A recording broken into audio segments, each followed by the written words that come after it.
There's an abundance of people in the world who resonate with your message, and it is okay to walk away from something. Even if you spent 5 years, 10 years building, it's okay to say it's time for a new view, new chapter. A lot of us don't want to let go.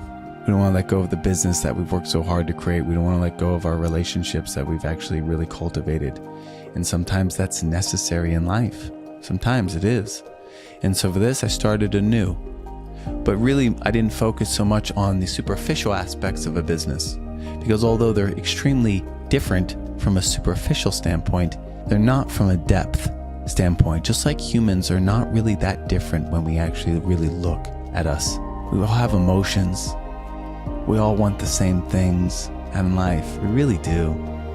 And ultimately, the business of breathwork and the business of golf focused on those deeper factors, emotionally driven about what we really truly want, because emotions are what drive us. That's what makes our decisions and all the things that we do. It's really what gives our real navigation point for life. We really sometimes use emotions to make all the decisions of our life rather than our brain. And that's okay too. I mean, I think there's a little bit of both, but the mind, its language is thoughts. And that's why people work on mindset. But very few people work on body set because emotions are the language of the body. And the mind is something that takes you into the ethers. It takes you further ahead. It takes you behind you. It takes you all sorts of places. There's no limitations to where the mind can take you. That's why it's so powerful. But the body stays in the here and now. It can't be anywhere else except for in the present moment. So there is an incredible dichotomy and a synergisticness that has to exist between those two. Your ability to actually be in the here and now as an entrepreneur, to work in the dirt and to grind and to build something out of that, but also have your mind in the clouds for where you want to go in the vision of what you can create. I feel like you're dropping some serious bombs here. I never thought about this in that way. Emotions, how they're tied to the present. They are a big decision-making driver. It's almost like this is a lesson in philosophy. I feel like I'm kind of taking this and applying it to all areas of my rerunning through my past. I do want to as you said, you started fresh, you started new. The biggest challenge of starting any business, at least I think, and there are several, but one of the biggest challenges is really getting to product market fit, getting some of those customers. What was your approach to actually finding that customer base for this entirely new product that you've started? I think most entrepreneurs, they come from life in a very penetrating way. They're like, this is my idea. I love it, and I want the world to love it too. And so I'm going to endure everything that comes my way until the world says yes. And sometimes that's months, and sometimes that's years. Sometimes it's decades. That's why it feels so good when it finally actually pops off. It wasn't a matter of anything other than timing and persistency. But if you really are quiet, and if you really slow down enough, you can actually hear the whispers of what the world actually wants. Because the world's asking for something too. And can you selflessly go in to build a business based on what the world is asking for and be unattached to the outcome? Be unattached to what you've built. Because what you build builds you. And so Somatic wasn't built. The world built it. The world asked for it. All that I had to do was to actually just say yes.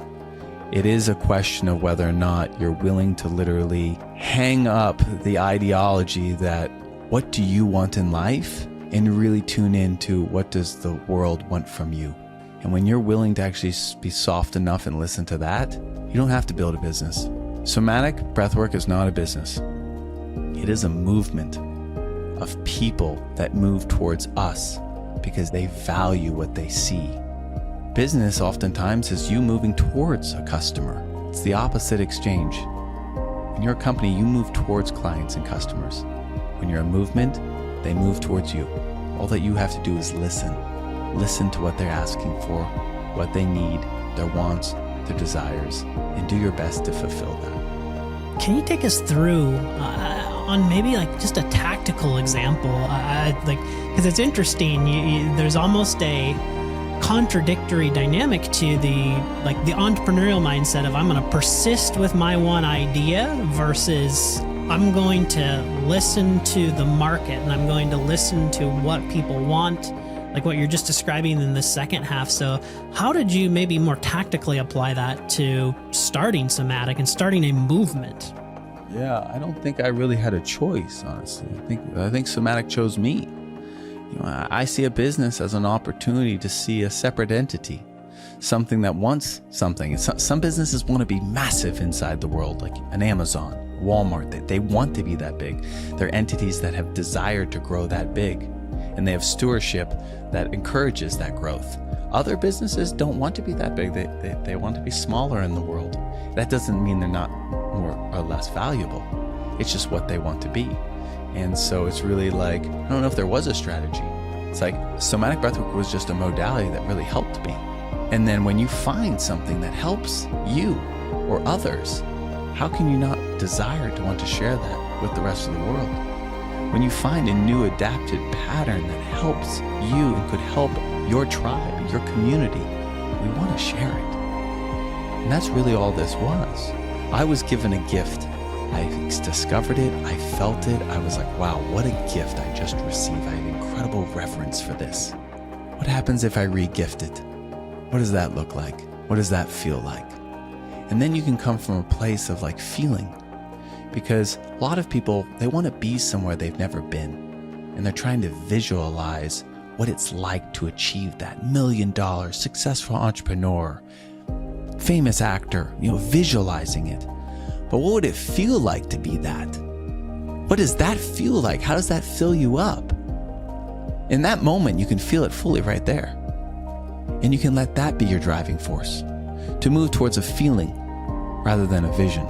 That's something to really navigate on. That's a true North Star that you can actually feel.